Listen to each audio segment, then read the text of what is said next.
Olá, pessoal. Eu sou a Eliane, graduando de Psicopedagogia na cidade de Uninter. E hoje a nossa convidada, Fernanda Ebertes, que vai estar falando com a gente clínica, sobre o atendimento no consultório. Olá, sou Raquel, graduanda de Psicopedagogia, e então hoje nós vamos conversar com a Fernanda. Fernanda, apresente-se para nós também. Boa tarde, gurias. Boa tarde, Bom, seja bem-vinda. eu sou psicopedagoga clínica e institucional, porém minha ênfase sempre foi a clínica. Sou também especialista em estimulação precoce e psicomotricidade relacional. Mas 10 anos me dediquei à clínica, especificamente com crianças, tá? Para vocês entenderem um pouquinho do meu percurso.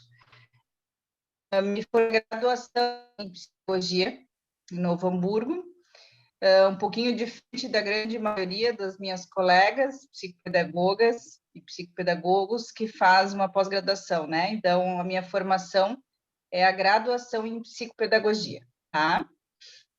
Então, vamos ver o que eu posso contribuir, vamos falar um pouquinho sobre a clínica. Vamos lá. Muito obrigada por tu ter aceito o nosso convite, estar aqui conosco, colaborando. E eu queria te perguntar, já que nós estamos falando justamente no atendimento em consultório, como que foi após a tua formação? Eu tenho um perfil muito empreendedor, por um outro lado, além só da clínica, né? Eu, logo em seguida da minha formação, eu já quis procurar um espaço, né? Foi não é tão fácil no início, porque a gente... tudo é difícil, tu não tem material, tu não tem tanta prática, tu tem medo, né? Então, o que eu fiz inicialmente foi procurar um espaço sublocado, onde eu fui a um consultório de uma colega e comecei aos pouquinhos, comprando material aqui, comprando material ali.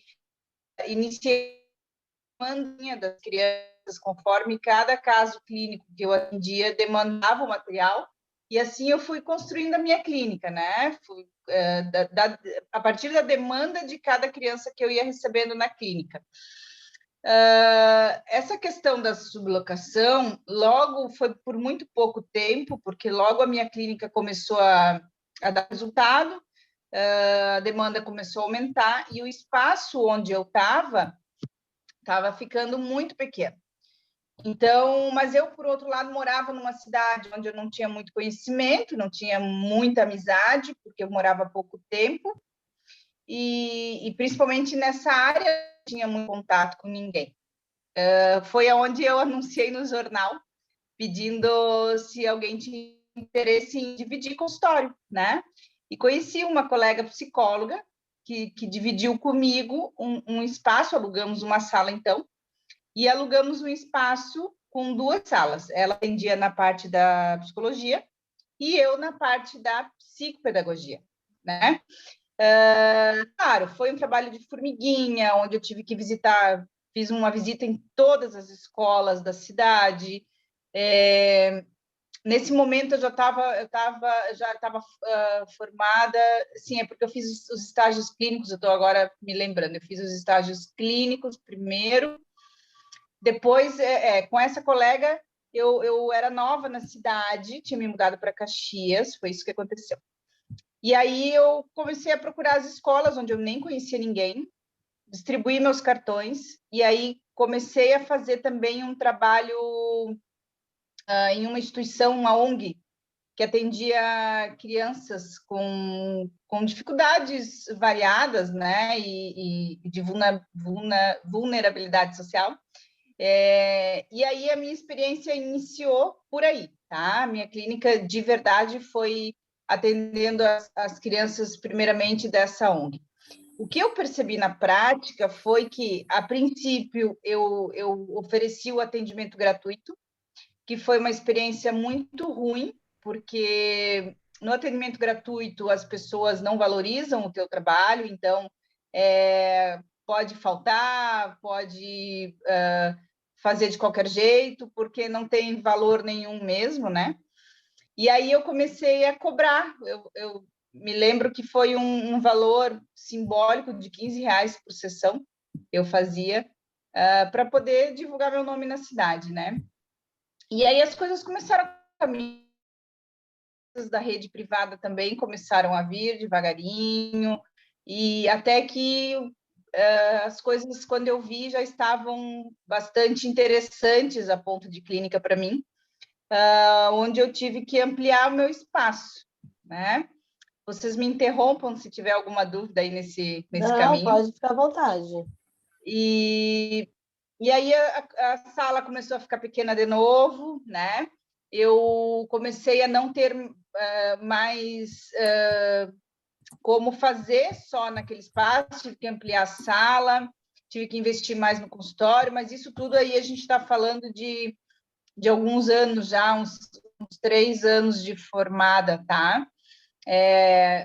Não é tão simples assim, porque foi aos pouquinhos, né? Tu vai ampliando, tu vai comprando mais material e tu vai indo até o ponto que a gente começa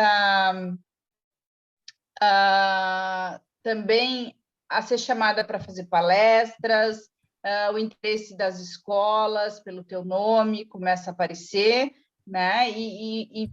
A questão da ONG começou a não ficar mais interessante para mim, porque por mais que eu tivesse cobrando um valor simbólico, ela estava acontecendo quase da mesma maneira. Assim, eu deixava de atender as crianças que tinham realmente interesse, que tinham grande vontade pelo atendimento, e as crianças da ONG estavam me dando esse tempo. Então, essa questão da ONG foi ficando por segundo plano, até não tive mais...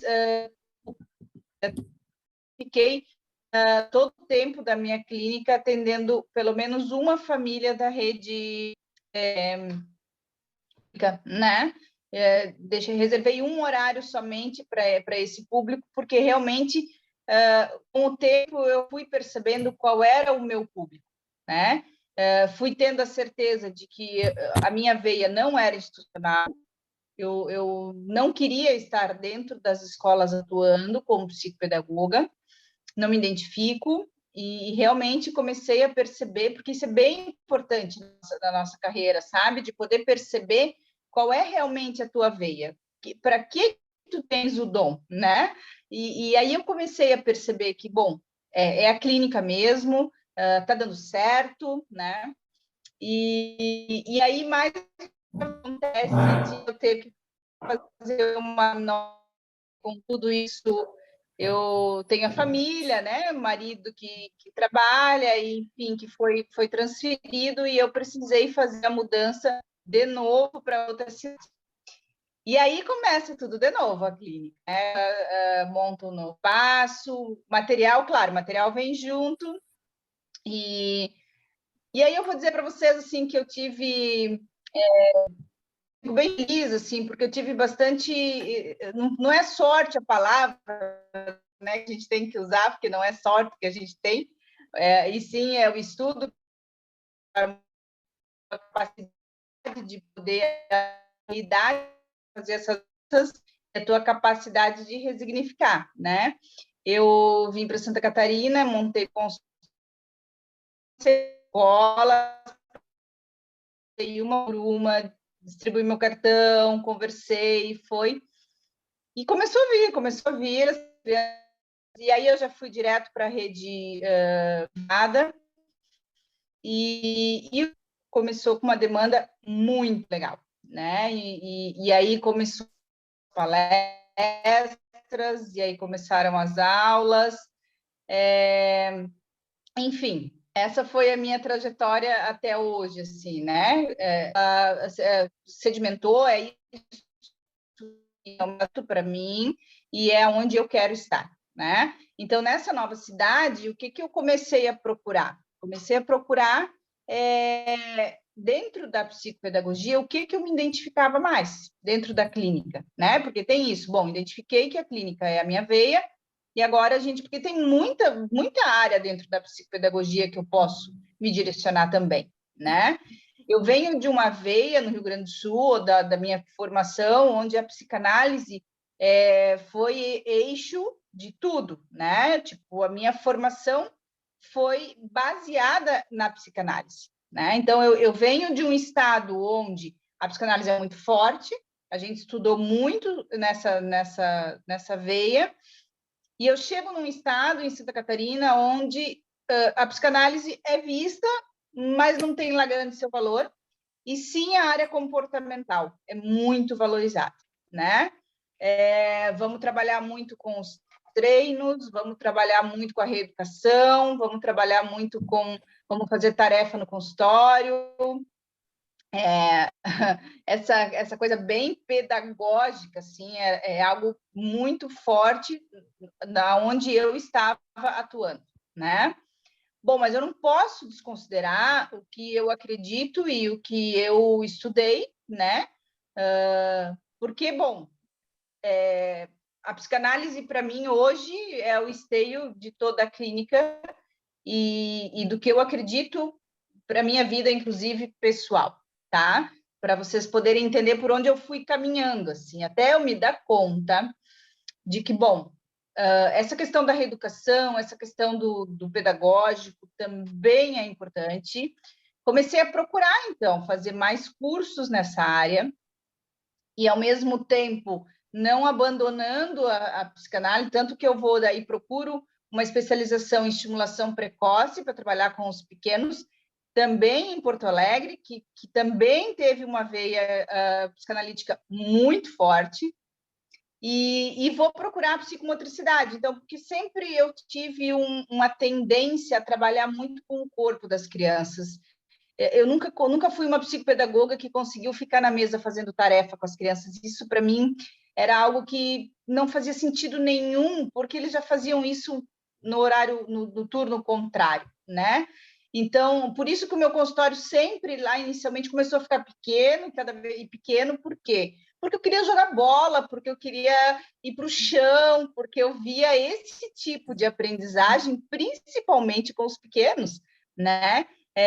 Para mim, a aprendizagem está vinculada com experiência. Eu não posso resignificar aí uma aprendizagem defasada fazendo repetição. Para mim, isso não faz sentido nenhum. Então, como que eu vou resignificar? Com as experiências. E aí eu procuro uma especialização em psicomotricidade e, de novo, né, caí de paraquedas num curso onde a psicanálise é o carro-chefe do curso, né? Apesar de ser psicomotricidade, também não conseguiria me identificar com uma psicomotricidade onde eu trabalharia treinando corpos, fazendo circuitos somente, fazendo só o lado pedagógico, né? Isso para mim não faz maior sentido. E aí, na relacional, na psicomotricidade relacional, eu consegui colocar e visualizar o quanto eu poderia trabalhar com esse corpo dessas crianças, resignificar essas aprendizagens, porém com experiências diferentes e podendo colocar um pouquinho de cada teoria ali dentro da minha sessão, tá? Então, eu poderia colocar daqui a pouco um circuito da psicomotricidade para uma criança que tinha uma questão motora mais atravessada, eu podia colocar qualquer outra linha dentro do meu consultório. E aí eu começo a me dar conta de que a psicopedagogia, na verdade, é interessante que cada profissional ele consiga morder um pedacinho de cada teoria para que porque cada criança é uma criança diferente. Cada questão de aprendizagem que nos chega é uma questão diferente. Então, eu não posso pensar em apenas uma abordagem dentro do consultório, né? Para mim, isso é muito claro. Eu preciso que eu possua o mínimo de conhecimento, um pouquinho de cada área para poder trabalhar com cada criança, E aí, no caso, tu dava, né, um atendimento, digamos, personalizado, porque cada criança era um atendimento diferenciado, né? Porque cada criança exige um tipo de atendimento, um tipo de atenção, um tipo de atividades, né? Com De tudo certeza. que tu falou ali, Fernanda, tu já falou um monte de coisas aí pra gente, mas se eu pudesse te perguntar assim, quais seriam as orientações, né, dentro da tua vasta experiência, que tu daria para quem está iniciando? Se tu pudesse orientar alguém assim, né, que está iniciando, Então, quais seriam as orientações que tu daria? Então, o que eu percebo assim, das novas formações e das pessoas que hoje a gente observa, colegas, inclusive em consultório, porque eu ia chegar lá agora para falar sobre a psicanálise, né? A psicanálise, de fato, ela não me ajudava muito no contato direto só com a criança. Isso me deixava um vazio, porque tá, tudo bem, eu entendo isso, mas como é que eu vou botar em ato, né? E aí eu comecei a perceber que o que a psicanálise me ajudava muito, e eu acho que esse foi a grande questão para a minha clínica dar certo e para que as coisas acontecessem de fato, foi poder ter o conhecimento da psicanálise para poder lidar com as famílias, para poder ter o embasamento amplo com os pais, para eu poder ter um entendimento maior sobre a aprendizagem e poder lidar com essas famílias. Porque eu vejo que hoje, o que acontece? Acontece da psicopedagogia fica muito nesse pedagógico, muito nessa repetição com as crianças, e o que a gente precisa modificar, na verdade, o que a gente precisa poder fazer, pensar, são os pais. Porque na minha experiência, eu vou te dizer, assim, eu não fui para um lado, e aí que eu te digo lá atrás que eu falei sobre qual era a minha linha de atuação, né, dentro da psicopedagogia.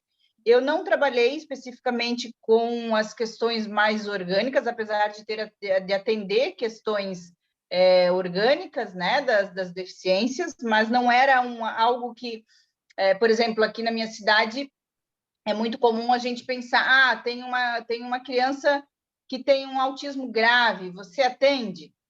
Não era o meu nome que era indicado, entendeu? Porque tem colegas que especificamente se debruçaram sobre isso. Isso que eu ia te Então, perguntar. então eu acabei, claro que eu atendia se me procurassem e atendo, né? Atendo bastante autistas, grave foram poucos, mas as deficiências em gerais eu chego a atender, mas com outro olhar que não é só da psicopedagogia, e que eu te digo das multifacetas, né? Eu acabo indo muito mais para a psicomotricidade relacional do que só a psicopedagogia. Enfim, mas eu acabei trabalhando na minha clínica, é muito comum aparecer as crianças que têm as dificuldades de aprendizagem tradicional. A grande faixa etária de atendimento das crianças são de 6, 7 anos, né? Em fase de alfabetização. Esse é o grande público meu, 6, 7 anos, 5 anos. Então, essa questão de não se alfabetizar seria uma da minha grande especialidade, tá? Então, meu nome, principalmente em uma escola, quando se fala, o fulaninho não consegue se alfabetizar, eu tenho certeza que o meu nome é um dos que tem a indicação.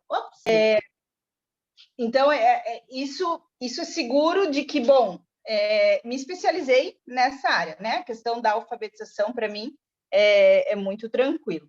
Então, o que eu percebi? Que nessa questão do consultório, nessa faixa etária, nesses problemas de aprendizagem, da alfabetização em específico, permeava muito problema de aprendizagem devido às questões familiares. Fernanda, tinha questões orgânicas? Tinha muitas vezes crianças que tu tinha que mandar para uma avaliação auditiva ou para um oftalmo, isso é o feijão com arroz da clínica, né? Toda criança a gente precisa avaliar ouvido e olho. Tinha crianças com TDAH, a grande maioria, porque hoje isso acaba sendo meio que como é que é? Epidemia, né? Então, quase todas as crianças que chegam no consultório são TDAH. Não tô generalizando, mas quase, porque é um pouco que disso. as pessoas já falam que né? E, na verdade, tem muitos que não são, é outra coisa, né? Errôneo, né? Então, assim, a minha clínica começou a se sustentar de fato porque eu tinha esse embasamento da psicanálise para poder lidar com o funcionamento das famílias. Se a gente for entender de que a aprendizagem ocorre desde que esse bebê ainda está na barriga da mãe, bom, eu não tenho como desconsiderar como que ocorreu essa aprendizagem desde o nascimento, né? Como que essa mãe ensinou essa criança? Como que foi a alimentação dele? Como que ele aprendeu a comer? Sempre foi tudo muito rápido? Sempre foi na frente da televisão? Como é o funcionamento disso tudo, né? Até como é que foi a gestação dessa criança é importante também a gente saber, né? Claro, a gente precisa fazer toda essa análise lá atrás para poder dar conta aqui na frente, né? Isso é extremamente importante destacar, porque muitas vezes nem os pais se dão conta, né? Quantas famílias que eu acabo perguntando, e aí, como é que é o dia a dia de vocês? Vamos lá, vamos pensar. A hora da janta, como acontece? E aí tu vai ver, acontece na frente da TV, não tem um momento onde a criança, né? E eu perguntava muito para os pais, mas em que ela presta atenção mesmo? É na TV ou é no que ela está comendo? Porque, bom, faz tudo junto, come, assiste TV, fica no celular. Então, hoje, e aí a escola essa criança vai para a escola e eles pedem para que tenha o mínimo de atenção, como se ela não consegue nem prestar atenção no que ela come durante o dia, né? Então, eu faço muito essa referência com os pais para poder dar conta, é isso que eu digo para vocês, para poder dar conta do pedagógico depois, né? Porque eu preciso resignificar todo o funcionamento dessa casa para que a criança lá na escola dê conta. E agora eu não vou desconsiderar também as crianças com questões orgânicas, que o aprendizado é o mesmo, por mais que seja uma criança que tenha qualquer tipo de síndrome, qualquer questão neurológica, minimamente uma rotina saudável eu preciso que ela tenha, né? Então, não tem como a gente desconsiderar todo esse funcionamento familiar, e que aí que eu te digo que a psicanálise é um grande diferencial. Respondendo a tua pergunta agora, o que eu acho que precisa, eu acho que os profissionais precisam muito beber dessa água, entende? De poder beber dessa fonte também das questões familiares, entender um pouquinho da psicanálise, porque eu acho que isso faz uma diferença gigantesca no atendimento da clínica, né? Porque senão eu fico como uma professora particular, né? Eu ia comentar sobre isso. Eu faço um curso, como eu já fiz curso de especialização em matemática, para crianças que têm dificuldade em matemática. Eu faço um curso especializado em alfabetização, vou lá e atuo como uma alfabetizadora, né? Então, isso, ok, tá tudo certo. E aí me intitulo psicopedagoga, mas o que de fato tem por trás disso tudo? Porque eu posso estar capacitada 100% das questões pedagógicas que as crianças demandam, mas eu preciso entender o que está não dito, o que não foi dito, percebem? Por isso que a todo clínica... um conjunto, né? Não tem como separar, como dividir, porque a criança ela é tudo. É aquela esponjinha, né? Ela está absorvendo tudo. Em casa, na relação com o amiguinho, na escola, é com a prof, é com o vô, com o tio, né? Então, precisa ter tudo isso, né? E a psicanálise acabou ajudando, não só ajudando, ela auxiliou a ti e para te poder ajudar as outras crianças e famílias. E não está ajudando só as crianças, está ajudando as famílias nessa questão, né? Sim, eu te digo que a psicanálise ela me dá ferramentas para poder ajudar com mais qualificação, tá? Não estou dizendo que é imprescindível, que eu tenho colegas que, bom, detestam psicanálise, que não atuam com psicanálise na clínica. Eu sou apaixonada pela psicanálise. Eu quando Então, tive o assim, módulo da psicanálise, eu me apaixonei, de verdade. claro, porque é o entendimento de como é o funcionamento dos nossos atos, o funcionamento do ser humano em geral, né? Mas tem colegas que, bom, preferem não entrar nessa veia e fazem a clínica de uma outra maneira, né? E que, enfim, mas o que acontece para que eu, no meu caso especificamente, para que eu tivesse sucesso e hoje referência do meu nome na cidade é a questão basicamente da psicanálise, de ter esse outro olhar, de ter essa outra abordagem que me capacita, né?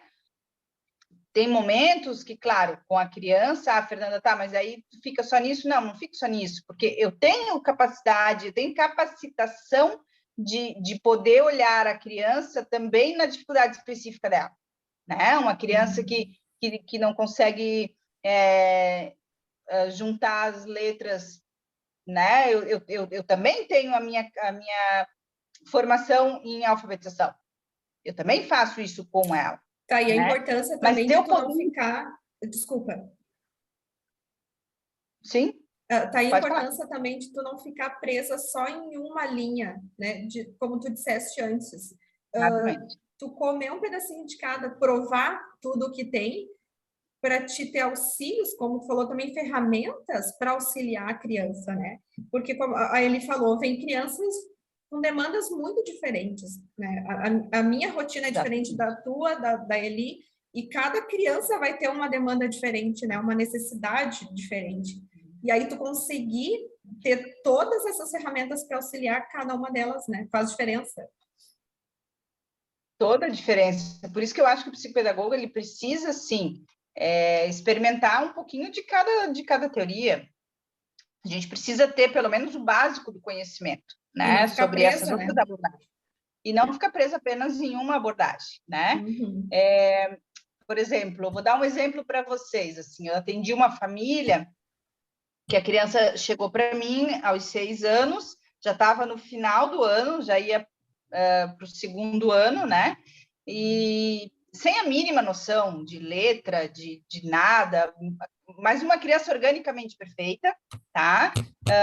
Avaliação de audição e oftalmológica 100%, e ele não conseguia aprender. As questões escolares não iam, né? E quem me traz a criança é a avó, né?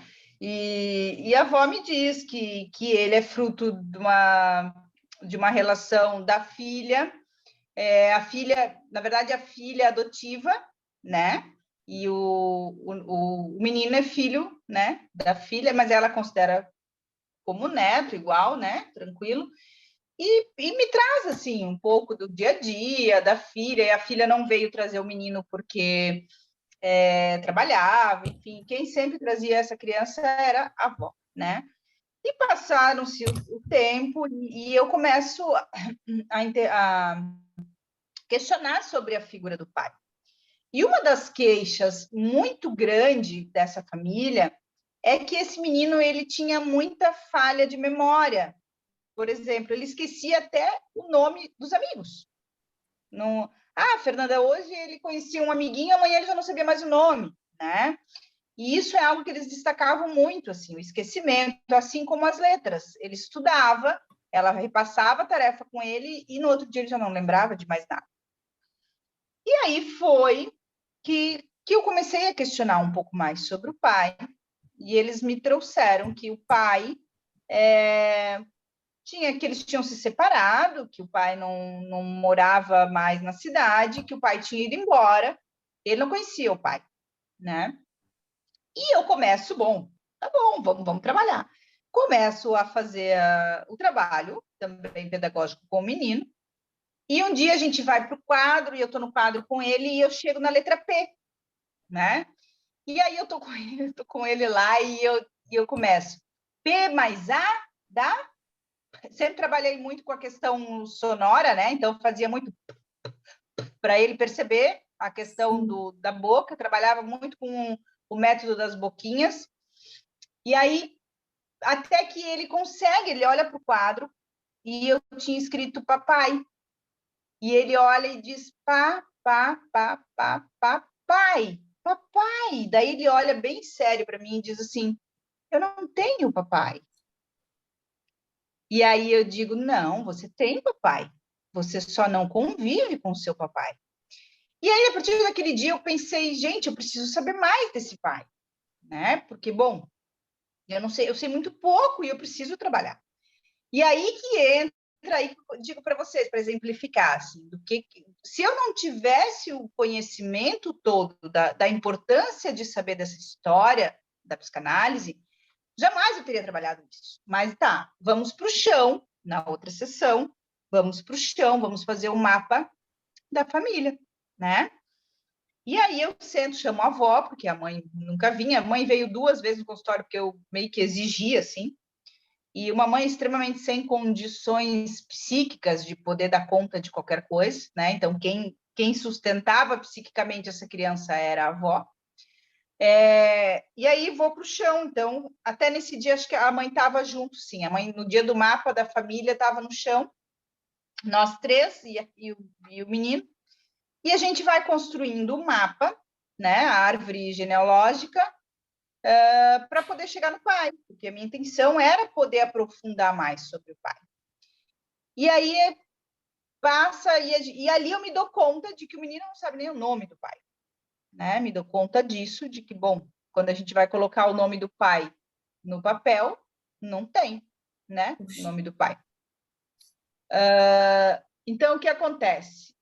Passada essa sessão, eu chamo a avó e a mãe, e a avó me diz assim, Fernanda, eu não tenho como não deixar de falar para ti. Daí eu disse o que aconteceu. Bom, enfim, para resumir, o fulano não sabe nada do pai dele. Então, eu te peço para que tu pare de instigar sobre a vida do pai, né? E aí eu digo, bom, então vamos só retomar. Eu fiz uma pergunta para ela. Como é que a gente quer que ele lembre das letras do alfabeto ou do nome dos amigos, se ele não sabe a história da vida dele? Ele não sabe o nome do pai, né? Então, aí a gente fechou e dali para frente a gente começou a trabalhar a história dele, a história do pai, e esse menino foi se alfabetizando numa velocidade que vocês não fazem ideia. E hoje ele está muito bem, obrigado. Um caso de sucesso da clínica, porque, bom, se eu não tivesse essa bagagem, que eu preciso falar da história da criança para poder chegar nas letras. As letras é a ponta do iceberg, né? Então, não sei se ficou claro para vocês o porquê que a gente precisa de ferramentas, Sim. né? Não, é muito. Para mim, eu com certeza vou seguir essa mesma visão. Para mim, eu acho muito importante. E eu vejo muito que alguns pais confundem mesmo. Nada contra, né? Todo mundo tem seu mérito, mas as pessoas pensam que psicopedagogo é professor particular e não é essa a nossa função. E mesmo assim, né? A gente sai da faculdade, faz uma graduação, porém os estudos, como tu fez, eles continuam. A gente sempre tem que estar se atualizando, né? Porque a gente está trabalhando com o ser humano, então os nossos estudos, para mim, na minha opinião, eles nunca vão acabar. Enquanto tu está exercendo, tem que estar ali se atualizando. E Fernanda, pode nos contar, assim, quais foram os teus maiores desafios durante o teu percurso, ou qual está sendo, ou algum que te chama mais atenção? Então, o maior desafio, na verdade, eu sempre digo assim, é a questão com as famílias, né? Por ter esse entendimento bem amplo do que ocasiona as dificuldades de aprendizagem, né? Como se constroem as dificuldades de aprendizagem, porque se dão, porque, né? Eu digo para ti, a questão familiar é algo que é bastante desafiadora, né? Porque os pais nos procuram com muita expectativa de uma receita, com muita expectativa de algo pronto, de que me dá, que eu vou levar para casa para treinar e fazer, como se fosse um atendimento até fonoaudiológico, né, ou como uma reeducação mesmo. Então, esse é o maior desafio, né, do quanto, para mim, na minha clínica, de como lidar com essa questão toda, porque quando eu trabalho com treinamento, quando eu trabalho com algo específico, toma aqui a receita, é mais fácil, né? Eu eximo de mim toda o meu comprometimento, porque, enfim, eu não preciso fazer nada, é tu que faz, né? Tu só me dá para eu poder continuar, e aí a gente segue, né? Esse é um grande desafio da clínica, que se tu não tiver um manejo adequado e se tu não tiver essa sustentação teórica para poder lidar com o ambiente familiar, é bem complicado. Eu vou te dizer que eu passei por algumas situações onde eu cheguei, inclusive, a falar que, bom, assim é que funciona o atendimento. Se vocês não estiverem interessados, fiquem à vontade, posso passar o nome de outros colegas, porque pais que chegaram, teve um pai separado da mãe, um caso judicial bem complicado, assim, pai que pagava as sessões, né? E ele disse para mim que ele não aceitaria que eu chamasse a mãe, né, a ex-mulher, que ele não ia pagar a sessão da ex-mulher.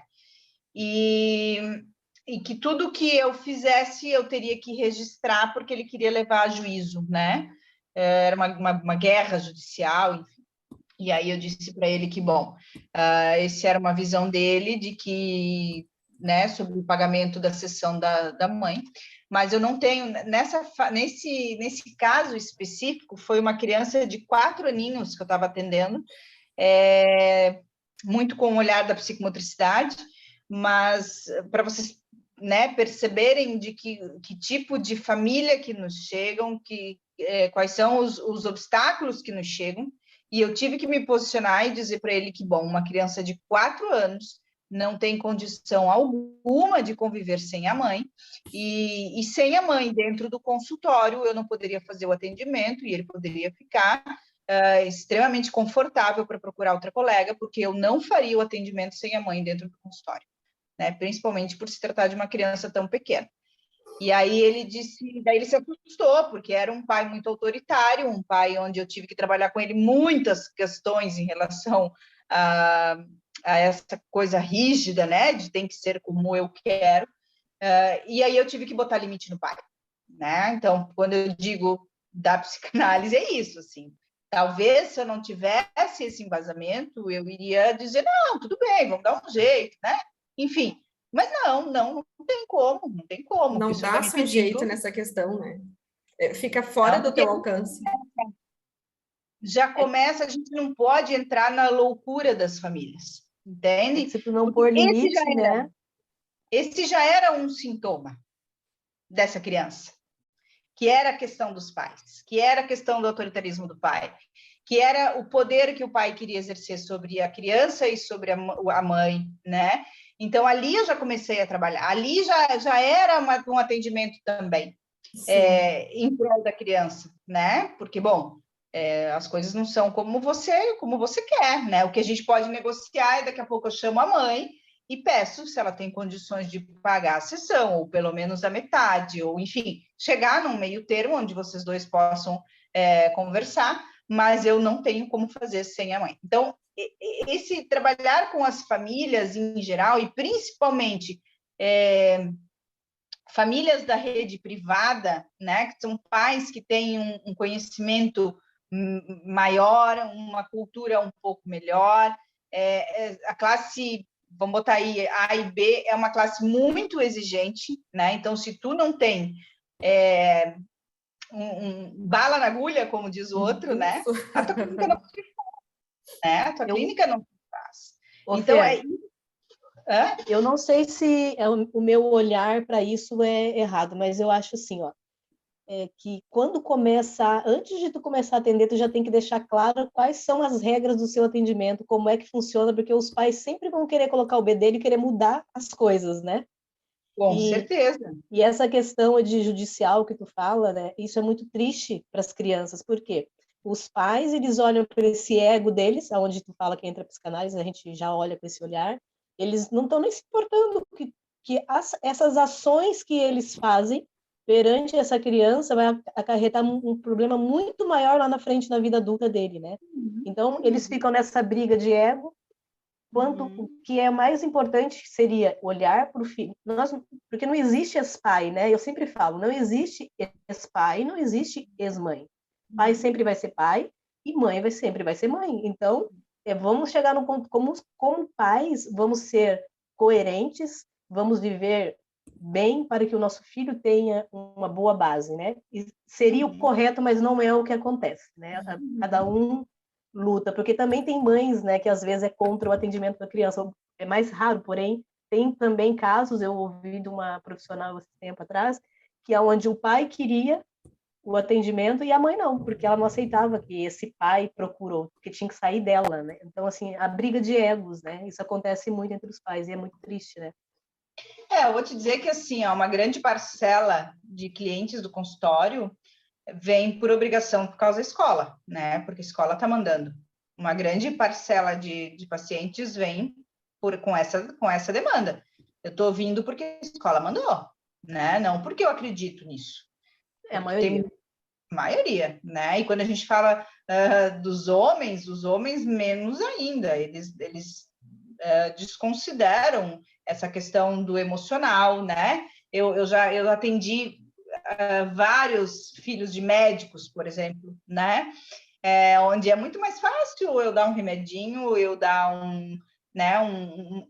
ter um outro método aí muito mais rápido do que eu ter que rever, olhar para dentro de mim e ver que as coisas também têm a minha parcela, né? Então, isso é muito comum na clínica. Olhar que eu também preciso mudar para que a mudança no meu filho, né, aconteça. Então, esses pais, eles não querem olhar para os seus problemas, para as suas dores, eles não querem saber, eles querem que a gente, digamos, eu falo a gente, porque eu também vou ser uma psicopedagoga, né, dê conta do recado, né? Tem pais, tá aqui, te vira e pronto. E não é assim que funciona, né?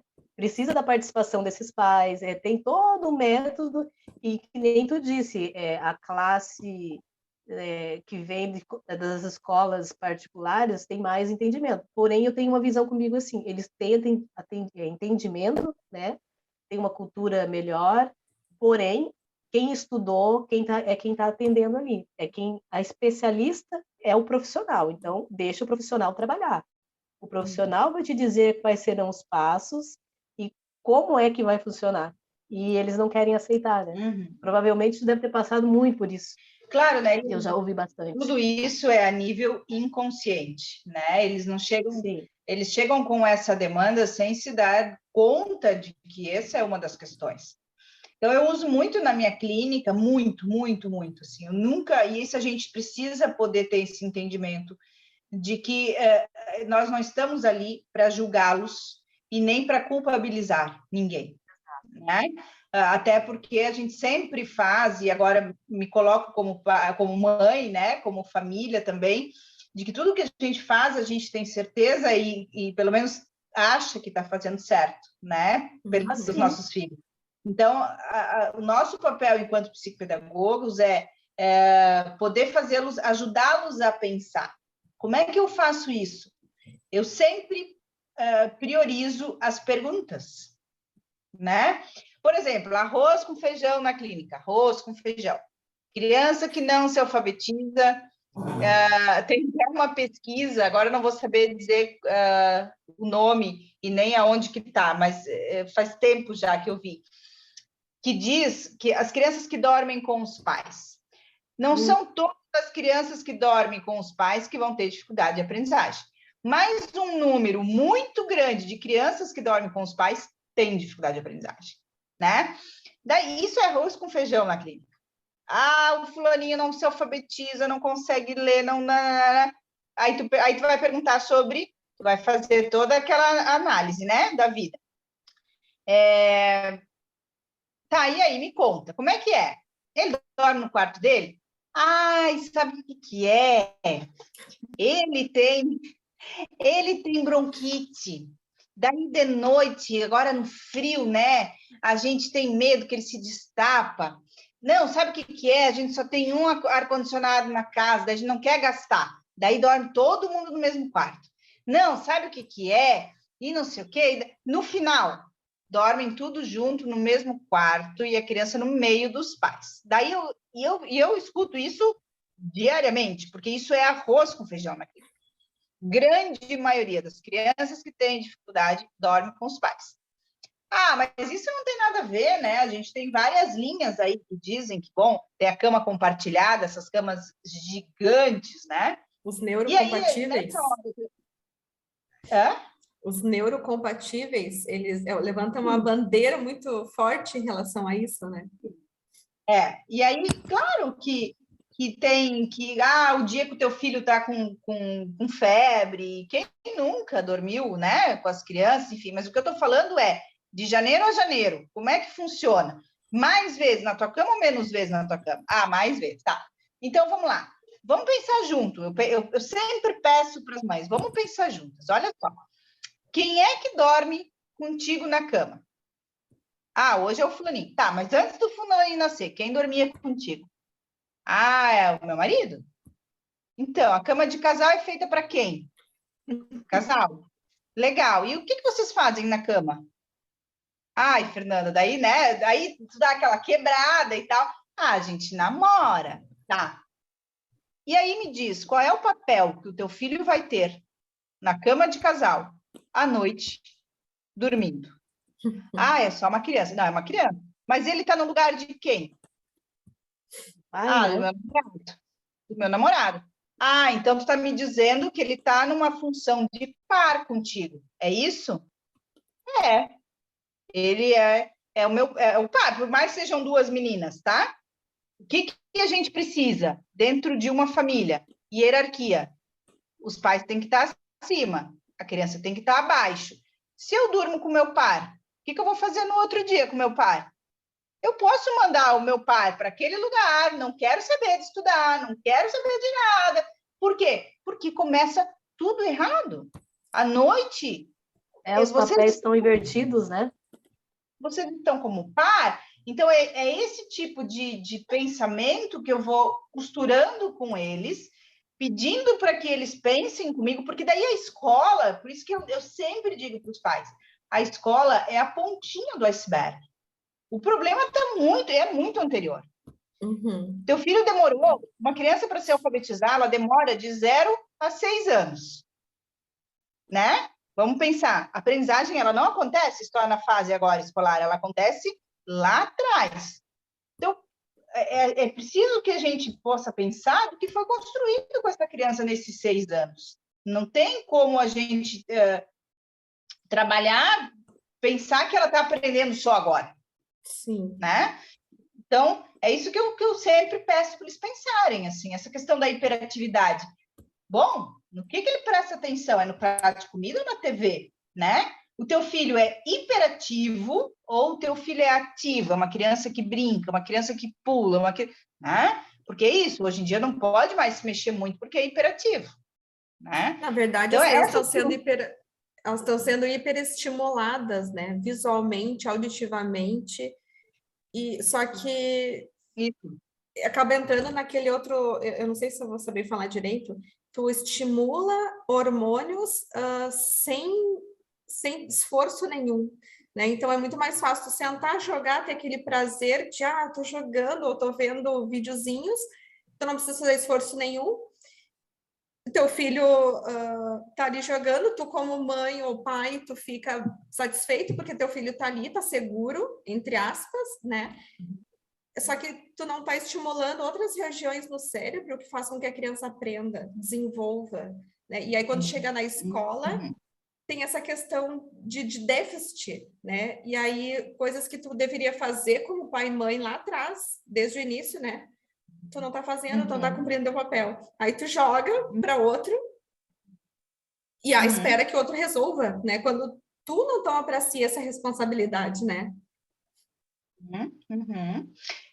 Uma coisa que eu até comentei quando a Eliane me procurou para a gente poder conversar hoje, ela me questionou sobre o que eu pensava sobre as dificuldades de aprendizagem, as causas, vamos pensar assim, né, das dificuldades de aprendizagem.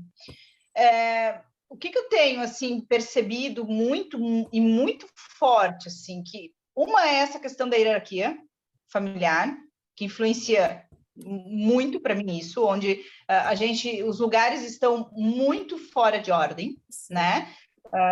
Aquilo que antigamente tá certo que era em excesso, mas antigamente quando um pai e uma mãe falavam, a gente, bom, é isso, eu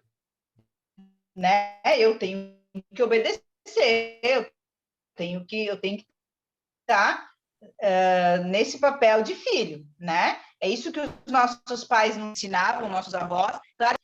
E aí agora vem uma nova geração onde tudo muito é permitido, né? As crianças, por um lado, elas têm muita voz, não que não seja importante que elas tenham, sim, eu acho que sim, elas precisam, mas essa questão da hierarquia, eu acho que vem dando uma confusão muito grande na cabecinha das crianças, e isso pode, sim, ocasionar as questões de aprendizagem, com certeza, né? Porque isso que tu fala, Raquel, que é muito claro para mim isso, que cada um tem que ter a sua posição, né? E do superestímulo, por exemplo, o que eu penso? Essa nova geração, eu vou te falar agora porque eu tenho sobrinhos netos, tenho bebês na família, vem uma obsessão agora dessa nova geração, os meus sobrinhos, vou falar em nome deles, porque eles têm acesso a muita informação na internet, né? Uhum. Vão no Google e digita como não superestimular meu filho, por exemplo, né? Que é isso que tu traz, Raquel. Daí entra lá e fala que o ideal é que até os 2 anos a criança não tenha acesso a tecnologias, enfim, né? E o que eu tenho percebido? De que tem muitos pais que, em nome disso, a criança não pode chegar perto da televisão, né? E isso, agora eu vou fazer o comparativo de 8 a 80, né? Uhum. Tem aqueles que abandonam na frente da televisão e tem aqueles que, bom, vamos seguir tudo que os especialistas estão dizendo. O que é a grande questão disso? Eu vou deixando o meu conhecimento e a minha intuição materna e paterna de lado, porque o Google está me dizendo que eu preciso fazer isso, né? Então, aquela coisa de eu poder deixar um pouquinho o meu filho ali na frente da televisão para eu só ir mexer a panela, estou dando um exemplo, né? Mas nesse momentinho ele começa a perceber de que ele sobrevive sem a mãe, né? Gente, nós não estamos pedindo para que sejam abandonadas na frente da tecnologia, mas que também não há necessidade de ser algo que não possa encostar, porque essa nova geração, eles nasceram na era digital. Eu não tenho como proibir. Claro que uma criança até os 2 anos é o ideal, sim, que não tenha acesso às telas, mas eu estou só dando o comparativo de que a gente precisa poder seguir a nossa intuição também, enquanto pais. A gente hoje tem aplicativo até para avisar a mãe a hora de mamar, né? Eu acho que está faltando equilíbrio, né, Fernanda? Exatamente. Exatamente. Então, é equilíbrio. É difícil a gente manter o equilíbrio, mas não é impossível, né? Então, assim, é o equilíbrio que falta hoje em dia. E eu vou te falar que eu me assusto, né? Porque nós temos filhos e eles já com essa tecnologia já assustam a gente, né? E tu imagina os que são 20 anos mais novos. E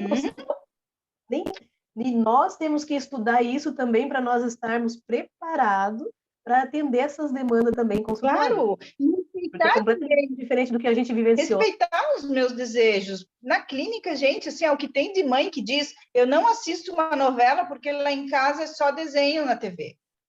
Poxa, e o meu desejo de poder ver um jornal nacional, de poder ver uma novela, de poder... Eu também tenho vontades, né? Não é o bebê o rei da família, né? Daí Ou a criança já cresce achando que ela pode tudo. Daí como é que fica o limite dessa criança, né? Cadê o equilíbrio aí?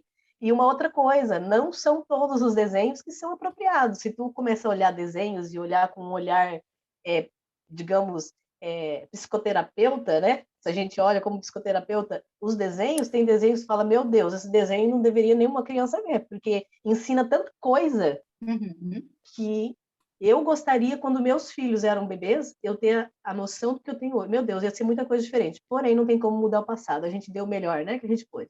Eu vou te dizer uma coisa, agora te interrompendo. Graças a Deus que eu não tinha conhecimento nenhum quando eu tive meus bebês. Graças a Deus. Porque eu fui na minha intuição, eu fiz o que eu achei, o que eu sabia, porque se eu tivesse estudado, eu ia deixar eles malucos. Juro para ti. Não, mas eu não falo dessa questão, eu falo sim de algumas coisas que eu, por exemplo, estou falando de mim, que eu deixava ver, mas assim, ó, os meus filhos automaticamente não via novela, mas eu via. Eles não viam, porque eles não tinham o hábito. E eu não fui lá, então assim, por isso que eu falo, eu não me arrependo, eu dei o melhor para os meus filhos, os pais dão o melhor que pode para os seus filhos, mas tem coisa que hoje, dentro do conhecimento que eu adquiri, que para mim seria muito bom. Eu teria evitado muito transtorno na vida dos meus filhos, né? Nesse ponto que eu falo, né? E tu sabe o porquê que a gente não vai entrar aqui. Sim, porém, é isso que tu falou também. Só que tem uma coisa que os pais têm que saber, que o Google não é um estudo aprofundado de tudo. O Google é uma coisa, né? Ele te dá dicas, né? Ele não vai estar te orientando como um profissional vai fazer. Mas tem muitos vídeos, né? Tem muitos profissionais falando sobre, né? Sim, no YouTube, isso sim. E muitas linhas de pensamentos, por exemplo, se tu for procurar, tem linhas que defendem arduamente essa questão da cama compartilhada, né? Claro, mas e aí tu vai atrás e quem é o profissional que está falando, né? Só que o jovem não tem esse conhecimento, eles seguem que o psicólogo não sei das quantas falou isso, a psicoterapeuta falou aquilo, né? Então, é uma coisa muito ampla hoje, e é difícil mesmo tu escapar desses achismos e dessas coisas, porque cada um tem uma opinião, é um livre-arbítrio, tu vai seguir a linha de pensamento que tu acha melhor, né? E eu não sou contra isso, eu só acho que a gente sempre precisa em tudo na vida, né? A gente precisa encontrar um meio termo, né? Não Exato. Pode ser 8 ou 80. Eu acho que a vida precisa desse equilíbrio, e as nossas crianças estão muito nessa, e é por isso que a gente entrou nesse assunto, assim, de que é muito 8 ou 80 na educação hoje atual, né? Se perdeu essa questão da hierarquia, onde tudo se pode ou se pode muito pouco, né? Então, tem muita coisa que não é mais permitido, e tudo, né? Vamos pensar até em alimentação, quantas coisas as crianças não podem mais comer, né? Então, essa questão e aí vamos falar do bebê agora, quando começa a comer, né? De se lambuzar, de se sujar, e como é saudável isso, isso é aprendizagem. E hoje em dia tem muita coisa que não pode mais, né? Então, é isso que eu digo, assim, a gente precisa poder encontrar um meio termo e poder ter esse entendimento. Não é só aprendizagem escolar, é aprendizagem de construção de aprendizagem, de vida, para depois a escolar vir e fazer todo o fechamento. Porque, bom, eu só vou aprender a ler, só vou aprender a letra A se antes eu conseguir fazer a cabeça da boneca. Tu sabe que nós falamos num outro bate-papo que nós tivemos com uma professora amiga da Raquel, né, uma pedagoga, e que ela nos relatou, né, que tem criança que vai não tem nem a mínima noção de higiene, mas esse é um outro caso. Porém, o que está acontecendo hoje também? Os pais estão deixando a educação que cabe a eles para a escola. Está acontecendo muito isso, né? Achando que a escola tem obrigação, e não é. A escola é uma continuação. E tem muitos pais fazendo isso também, infelizmente. É bem isso, não tem como desviar a função, né? Não tem. Apesar de que eu acho que hoje, por exemplo, se a gente for pensar nos pequenos, né? Vamos pensar lá da antiga creche, que é a escolinha de educação infantil, né? Eu cheguei a fazer assessoria para crianças de berçário, onde eu chegava na sala e a criança estava de costas para a educadora e ela com a colher fazendo assim, ela dando a criança de frente para a TV e ela dando comida, a criança de costas para ela, né? Então, ela alimentava a criança assim, né? Então, eu penso que, porque a hora da alimentação é uma hora extremamente importante, onde a gente realiza muita troca, né? Então, eu penso que a responsabilidade hoje da escola, principalmente com os pequenos na educação infantil, é de extrema importância e não é mais responsabilidade só dos pais, né?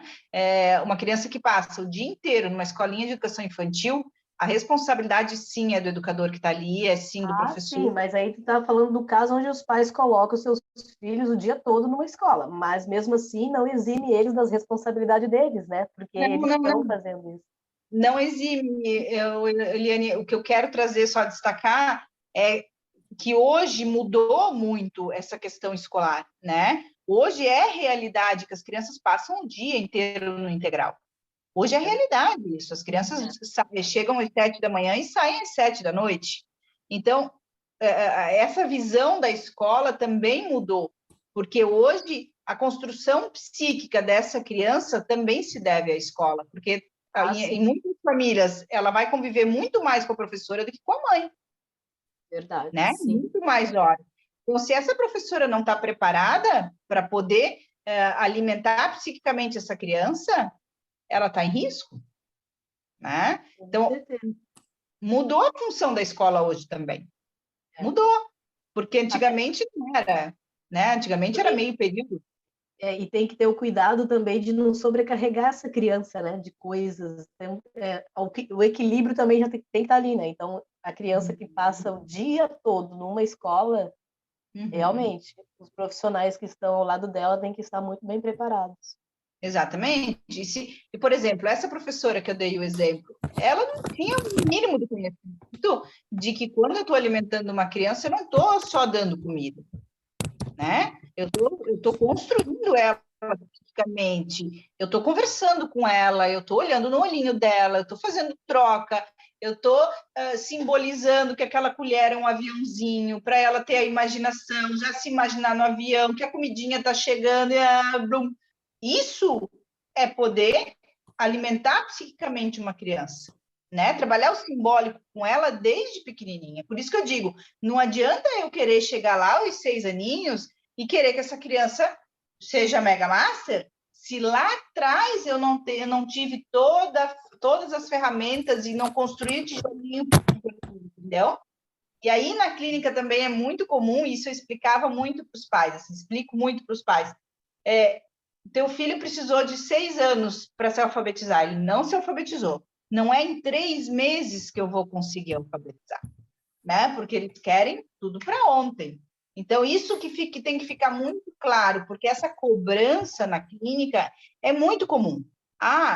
Mas vai 1 ano de atendimento? Sabe? Então, tu tem que fazer os pais pensarem de que é isso, que a aprendizagem, ela é uma construção, não é em 3 meses que eu vou conseguir. Isso é um caso... E no caso, tu dava... como que eu posso dizer? Tem profissionais que eu pesquiso, eu olho, assim, que eles dão, né, tipo, quantidade de sessões. Eu não sei se eu faria assim, porque eu penso que cada caso é um caso. Daqui a pouco tu fala para esses pais, que nem tu falou, 3 meses é impossível, né? Eu falo que vai ser 3 meses e aí eu preciso de outros 3 meses. E eu vejo que alguns profissionais, eles limitam os seus atendimentos, assim, eles colocam quantas sessões vai ter. Não, a minha prática são 8 sessões só de diagnóstico, só para diagnosticar, 8 sessões. Às vezes, dependendo da criança, em 7 eu já consigo, tá? Por quê? Porque eu faço uma avaliação forte, é bem embasada a minha avaliação, não é só pedagógica, tá? Eu tenho toda uma estrutura de avaliação onde eu preciso de 8 sessões, tá? às vezes em 7, se a criança é muito rápida, em uma sessão ela me respondeu super bem. Mas, gente, tem sessão, isso eu explico para os pais, tem sessão de que a criança chega lá emburrada, naquele dia aconteceu um inferno na escola de manhã, chegou à tarde, ela não quer falar, não está afim de fazer nada, né? Então, aquela sessão, eu vou avaliar, sim, eu vou avaliar outras coisas, né? E esse sintoma dela tá puta da cara naquele dia já é um indício do funcionamento dela, isso já é diagnóstico também. Mas, bom, é uma sessão que eu perdi, né? Então, eu não tenho como isso. Eu converso muito com os pais, assim, a média é 8 sessões só de diagnóstico. Fernanda, tu não vai trabalhar com ele até ali, até essas 8 sessões? Tu não vai trabalhar nada? Vou, porque se durante o testezinho lá que eu estou falando com ele, ele já me deu a resposta de que ele não sabe. E ele me pergunta o que é, eu vou ensiná-lo. É óbvio, eu não vou deixar ele embora com dúvida. Mas aquela sessão era para coletar informações. Então, eu já estou trabalhando com ele? Estou. Sim. Se ele me perguntar, se ele vir com dúvidas, eu vou falar. Mas as 8 sessões são para diagnóstico. Passado isso, a gente vai começar a trabalhar, então, intervir é a intervenção, em cima do que ele me apontou de dificuldade. É nesse momento que, a partir dali, porque até ali eu tenho 3 sessões com os pais, tá? Eu tenho a primeira, que é a primeira conversa introdutória, né? Que eles me apresentam porque me procuraram. A segunda é a história vital, onde eu faço com o casal, exceto alguns casos, quando não tem como do pai vir, então eu faço com a mãe, em outro momento eu recebo o pai, mas a grande maioria, a segunda conversa é com o casal, ou se são pais separados, então eu faço essa uma dividida em 2, porque daí eu quero conversar com o pai e com a mãe, né? Porque eu preciso saber da visão desse pai ou da visão dessa mãe, sobre como foi construída as aprendizagens até ali. E a última é a devolutiva para os pais, tá? Da mesma maneira, se os 2 são casados, eu chamo os 2, se são separados, eu chamo cada um separado. Depois, a intervenção, especificamente com a criança, mais esporadicamente, se for necessário, eu vou chamar os pais, né? Mas a grande maioria das sessões são com a criança. E a partir dali, eu não tenho como dar data para eles de quanto tempo vai ser o atendimento, porque é isso. Tem crianças que caminham super rápido, tem crianças que respondem super rápido ao estímulo. Eu tenho sessões que são maravilhosas. Agora, tem sessões que a criança vai, e é isso que eu falei, naquele dia que ela não está afim de fazer nada, né? E é muito interessante, assim, porque como eu não trabalho em cima da mesa, eu trabalho muito no chão, exceto... Aí, tem casos que, bom, a gente precisa trabalhar a escrita, né? Tem crianças que precisam trabalhar a escrita, preciso treinar.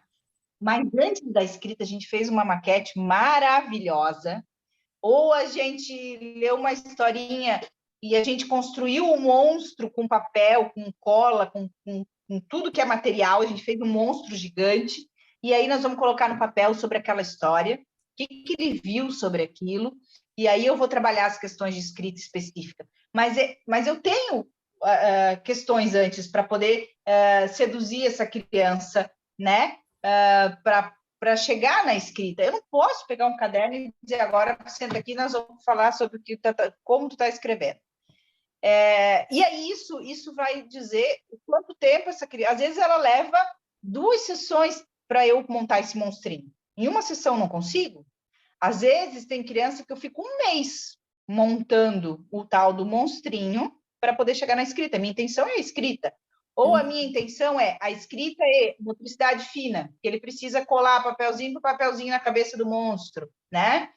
Então, é assim que a gente vai trabalhando com criança, é assim que a gente vai convencendo as crianças de que pode ser prazeroso aprender, né? Resignificar toda essa dificuldade. E também não então, tempo é bem difícil. Eu não dou, tá? Na minha prática, eu não dou tempo para os pais. Uma ideia, mais ou menos, mínimo, vamos botar aí, 6 meses. É o que eu falo às vezes. Até porque criança não é robô. Porque não tem, né? Oi? Não tem como tu colocar um prazo, porque tu não sabe o que vai vir para ti, né? E tem uma Não. outra coisa que eu também acho que é importante, né? Depende do caso, da onde que a criança vem, o histórico dela, tu tem que conseguir também a confiança dela, para ela confiar em ti, para ela falar contigo, para ter um Vínculo. desenvolvimento melhor, né? E às vezes isso também demora um pouco. Vínculo, isso é extremamente É. importante, né? Eu tive um menino também de 6 anos, agora a gente vai falando, eu vou lembrando, assim, foi uma experiência terrível que esse menino projetou em mim, porque tem isso, aí entra a psicanálise, né? Esse menino projetou em mim uma cuidadora que judiava dele, e ele derrubou meu consultório. Ele quebrou tudo, tudo que eu tinha de livro, ele botou para baixo, a cadeira, ele revirou as poltronas que eu tinha de conversa com os pais, assim, ele revirou, ele me mordeu, sabe? A sorte, assim, que era um horário da 1 hora, e as colegas que atendiam nas outras salas não estavam no almoço, e a mãe tinha saído, a mãe deixou ele lá e tinha saído, eu estava sozinha com ele. E ele projetou em mim uma cuidadora que ele não tinha afinidade nenhuma, que a mulher judiou dele algumas vezes. E eu sei disso porque depois, em conversa com a psicóloga, né? Esse foi um dos casos que, por exemplo, isso pode acontecer na nossa clínica, onde daí entrou a minha dificuldade, eu não conseguia mais atender esse menino, porque entra a minha limitação quando ele me machucou fisicamente, né? Eu poder olhar para essa criança de novo com o mesmo olhar, eu não tinha mais como, né? Então eu pedi que a mãe naquele momento ela continuasse efetivamente com a psicóloga, porque era um menino que isso a gente tem que ter bem claro, assim, quando é nosso momento de entrar ou não, quando o nosso trabalho é de verdade efetivo, né? Naquele caso, precisava de psicopedagoga, sim, porém ele tinha questões muito mais profundas para poder trabalhar, que era com a psicologia, né? Então, isso é bem bacana de a gente poder ir separando o que é nosso, o que não é nosso. Essa questão da clínica, dos pais, desse caso que eu acabei de trazer, né, dessa criança que a mãe acabou saindo, a gente, da clínica, essas questões que não são questões tão interinas orgânicas, né? Crianças, não estou falando dessas questões, mas tem aparecido muito questões de falta de autonomia, né? Isso é uma questão que o psicopedagogo trabalha muito na clínica, são bastante demandas a respeito disso, e por isso que nesse caso que eu falei que a mãe não ficou no consultório, e a grande maioria eu peço para que saiam mesmo do consultório, você não tem uma coisinha para fazer aí no centro, sei lá, né, ou mesmo que com crianças pequenas, porque justamente é isso que eu quero trabalhar com essa família, de que existe ser humano ali, sem pai, sem mãe, né? Pode sair, pode dar a tua volta, porque o fulaninho está bem, está seguro, qualquer problema eu ligo, justamente para trabalhar essas questões de autonomia, porque é algo que vem, por isso que quando a gente falava lá do 8 ou 80, né, desses pais que não dão autonomia para as crianças, né, para que de fato façam suas coisas, tenham sua vida. Tem crianças que eu saio do consultório, eu vou numa cafeteria, eu vou no mercadinho, faço elas comprarem o que elas querem para poder pagar sozinha, para poder pegar o troco, porque são funcionamentos que talvez ele não tenha experienciado em outra situação, né? Então, eu quero que essa mãe saia do consultório, esse pai saia do consultório justamente por isso, porque eu preciso que ele tenha essa experiência fora pai e mãe, né? Por exemplo, em alguns momentos desse monstrinho que a gente construiu em papelão ali para poder fazer a escrita, algumas vezes eu tinha a felicidade em um dos meus consultórios de ser na frente de uma papelaria.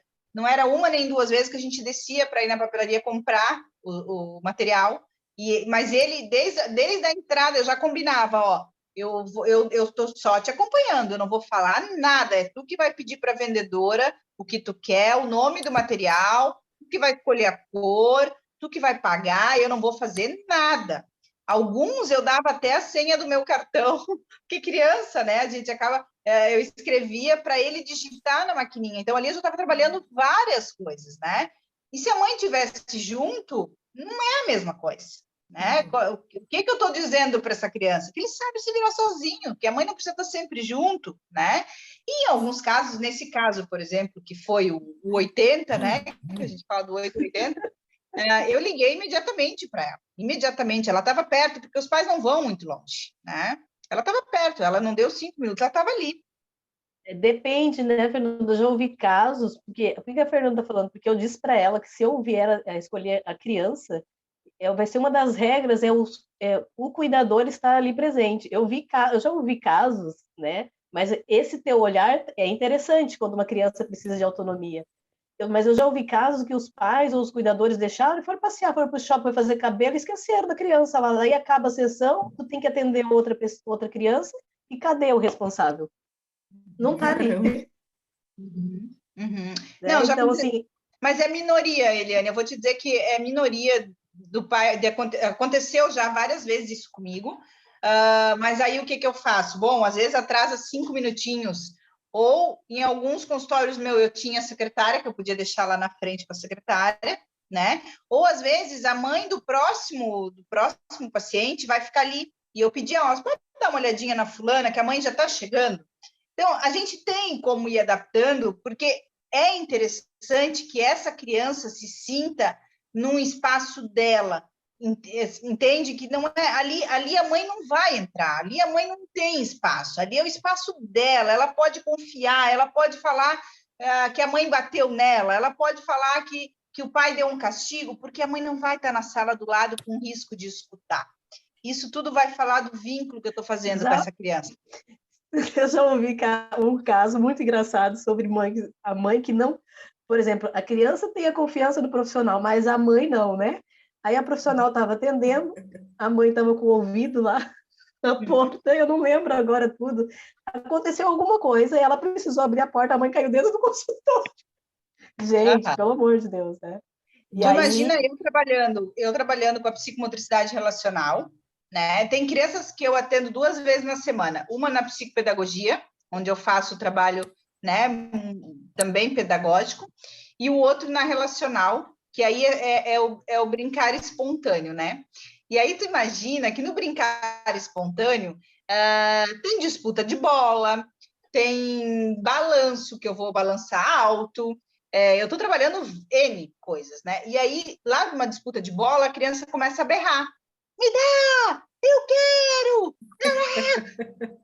Se o pai está na recepção, eu já aviso, né? Porque alguns ficam, eu já aviso. Se acontecer de tu ver o teu filho berrar, não te preocupa, a gente está brincando.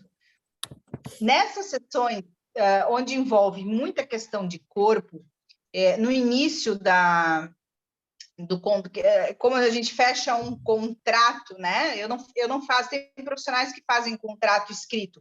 Eu não faço contrato escrito, eu faço contrato verbal, né? E eu digo para eles, todas as minhas sessões que eu utilizo a questão do brincar espontâneo são filmadas. Então eu faço por escrito, eu faço só o contrato de confiança, né? Onde eu não vou divulgar imagens.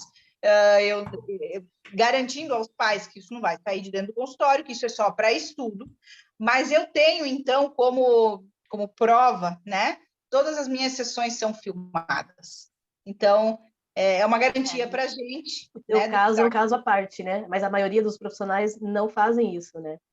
E tu também trabalha bastante o relacional, como tu disse, já é um diferencial, já é uma outra coisa. Olhar, né? É um outro olhar. Mas, enfim, gurias, assim, uma área que você tem que ser apaixonada para poder trabalhar, né? É uma área que a gente não para de estudar nunca, porque sempre tem coisas novas, sempre tem metodologias diferentes, que é isso, né? A gente tem que é igual mosca, tem que pousar um pouquinho em cada ambiente para poder dar conta de todas essas demandas que nos chegam. É extremamente prazeroso quando uma criança começa a dar retorno, quando um adolescente vê que consegue se superar, né? Eu também trabalho com adolescentes, não só criança, e é extremamente prazeroso quando tu vê que, bom, tu teve um dedo muito, muito especial ali na conclusão dessa dificuldade dele, né? De que, bom, as coisas depois seguem. E eu tenho algumas crianças que, quando acaba a última sessão, assim, eu digo, ó, quando tu entrar na faculdade, não esquece da Fê. Eu sempre brinco com eles, assim, né? Diz pra mãe mandar uma mensagem para mim, que eu quero, eu tenho o dedo aí nessa faculdade, hein? E a gente brinca e tal, é muito gostoso, é muito legal. E tem que estudar muito, né? Tem que estudar muito. A Não sei se eu ajudei vocês a pensar. Muito, Não, ajudou ótimo. muito, muito, muito.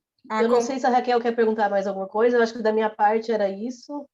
E a gente Eu só falou queria bastante comentar que coisa, a interessante, conquista muito da interessante. criança e da família é a conquista do profissional, né? Quando atingiu aquele objetivo que veio aquela dificuldade de casa, a profissional conseguiu alcançar com auxílio da família, porque sozinho não se faz nada, né?